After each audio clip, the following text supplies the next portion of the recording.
So good evening, good evening, good evening. We are back again. We're going to talk about Shy Havertz. Deal nearly done.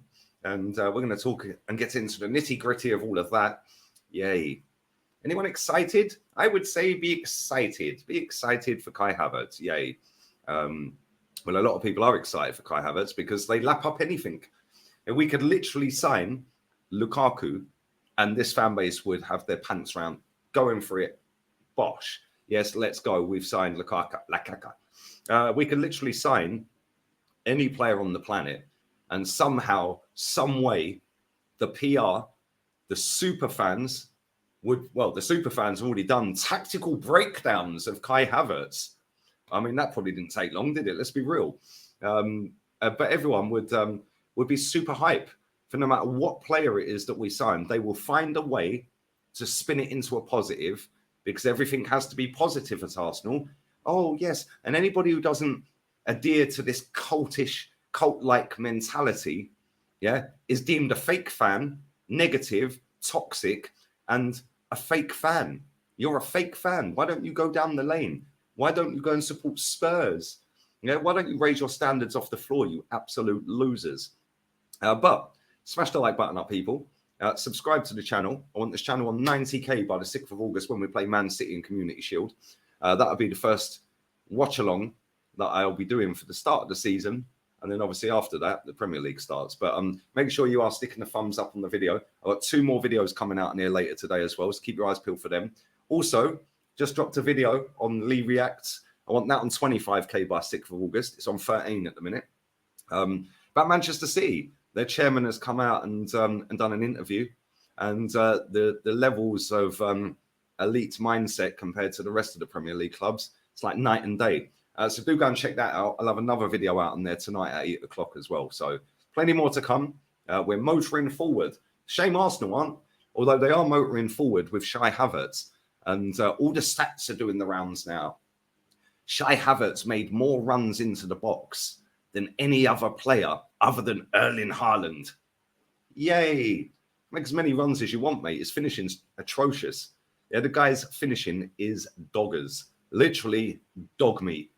Yeah, it is rubbish. This guy could not finish his dinner. And the mad thing about this is I've seen all these hype merchants, all these toxic positivity merchants that have held this football club back for nearly 2 decades, sitting there getting hyped up, saying that 60 million's a bargain. Really? They paid 72 million for him. What, 2 years ago? So how comes Chelsea can lose 12 million on him? Because we're going to sign him for around 60 million. How comes they can lose 12 million on him? And we don't ever really get any decent fees for our players. Nicola Pepe, for example, signed the year before. He's going to be leaving the football club for next to nothing, if anything at all. We'll probably just rip the contract up and pay him to leave, because that's all Edu's good for. Other than signing moody Brazilians, loaning them out, a couple of Americans loaning them out that they'll never play for the club, getting nominal fee from.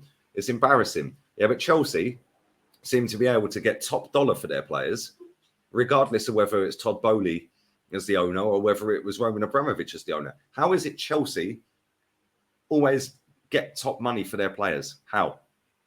It makes no sense to me that we can't do that. If you go through Arsenal's last 5, 6, 7, 8 years of player sales, it is actually embarrassing how much money we've just let walk out the door. Maitland-Niles is the latest one, by the way.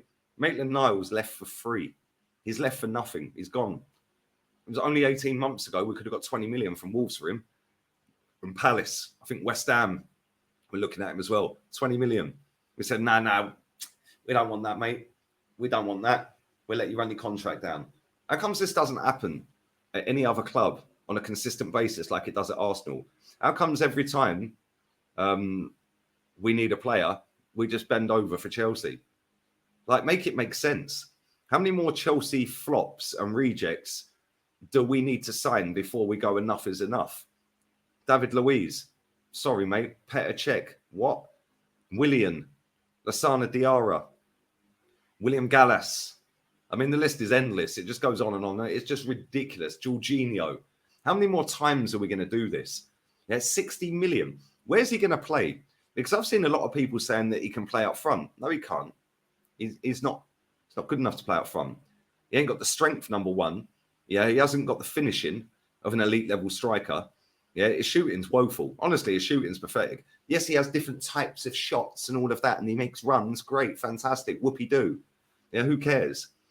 Yeah, at the end of the day, he ain't good enough in terms of finishing to play as a sole striker. So then you go, well, he could play in the Odegaard position, and Odegaard can play in Xhaka's position. So now we're going to put Havertz at number 10. Well, his passing ain't as good as Odegaard's. Let's be real with it. He ain't got the passing of Martin Odegaard.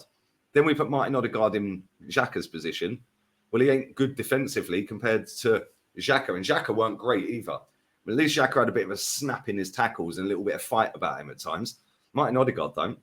Yeah, as soon as the tough tackles kick in, Martin Odegaard's bouncing out of him. Go and have a look at Anfield. Where it could have gone in for 2 tackles, 1 header, and he pulled out, and then a 70-30 challenge that he was 70% chance of winning. Yeah. And he backs out of that against Trent as well. So then it's like, okay, but we could put Kai Havertz in the Xhaka position. Why? Well, so now we're going to put somebody in that position who can't defend, hasn't got any physicality, can't tackle, hasn't really got anything about... I don't understand what he's good at. What is Kai Havertz good at? Leave it in the comment section. Tell me what this guy is good at. I do not understand it. And we're going to go and blow 60 million on this. 60 M's. And the report is his agreed personal terms. Allegedly, reportedly, nearly 200 grand a week. What? This is a player that Chelsea want to put in the bin. The fact that Chelsea fans are absolutely gassed that we're signing this guy tells you all you need to know about this guy. They've watched him for years. Apart from Champions League winner, he's done nothing. He started nearly every game this season, 30 starts, 7 goals. He's scored 19 Premier League goals in his entire 3 years at Chelsea. He's got 2 years left on his contract, and we're going to pay 60 million for him. So you're telling me that in 3 years, his stock has only dropped 12 million. And people are sitting there hyping this up like it's a good signing. Well, if Mikel wants him, I want him. Yeah, I bet you do, mate, because you're so far up him. It's mad. Like, it makes no sense to me. It makes no sense. Where are we going to play this guy? What is he good at? Who is your daddy and what does he do? Yeah? Who is Kai Havertz and what does he do? What does this guy actually do? Because all I see is him just walking around the football pitch looking lost. Oh, yeah, but, you know, it'd be a master stroke if Mikel can get a tune out of him. No, it won't. No, it won't. Yeah? He's not good enough for Arsenal. If he's not good enough for Chelsea, who finished 12th, why is he good enough for Arsenal? How many players genuinely would you want out of Chelsea? Like, genuinely. I've done shows on this with Rance, with Henry, with other people, with Goonie. We've gone through their whole squad.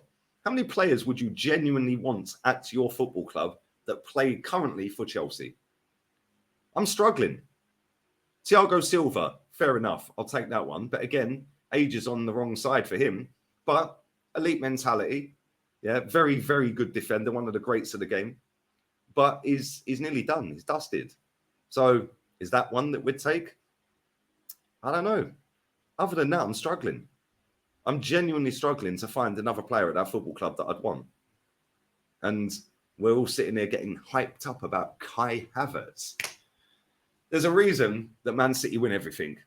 And that's because clubs like Arsenal, clubs like Man United, clubs like Liverpool, Chelsea, and Tottenham, they just ain't got the mentality anymore. Well, Tottenham never had it. Arsenal had it for a little while, and now it's gone. Man United had it, and now it's totally gone. Yeah, Liverpool, well, yeah, they've done well with Klopp, but at the end of the day, they're not going out there to try and win the league next season. Are Arsenal trying to win the league next season? And if we play this guy in left centre midfield with that inverted, useless left back that we have, good luck next season, because we'll have Kai Havertz in left centre midfield and this inverted dick, yeah, inverting into left centre midfield. Neither of them can defend. Neither of them are any good. Good luck. It is going to be peak banter next season. And yeah, we should actively be out there looking for the best players we can find. Yeah, Kai Havertz is not one of them. Are you telling me that is the best player we can find for a striking position or a midfield position? That is the best we can do? This football club's tapped, man. It really is. Let me know your thoughts, feelings, opinions on Kai Havertz. 60 million deal, all but done. It will get done because nobody else wants him. You know, there's talk of Bayern Munich and Madrid wanting him. What a load of garbage. Yeah, absolute rubbish. But let me know your thoughts on all of that. Where will he play? What is he good at? Are you happy he's signing? Please enlighten me if you are. Why do you think it's a good signing? Let me know. Leave it all down in the comment section. Smash the like button, sub to the channel, share the content around. Go and check out Lee Reacts. The video's out about Khaldoon Al-Mubarak, his interview for Man City, and the reason why they keep winning. Just listen to the guy for 20 minutes. Unbelievable levels. And when we get to that level, we might actually have a chance. But I'll be back again later. 2 more videos dropping. Keep your eyes peeled. Adios, amigos. Ciao.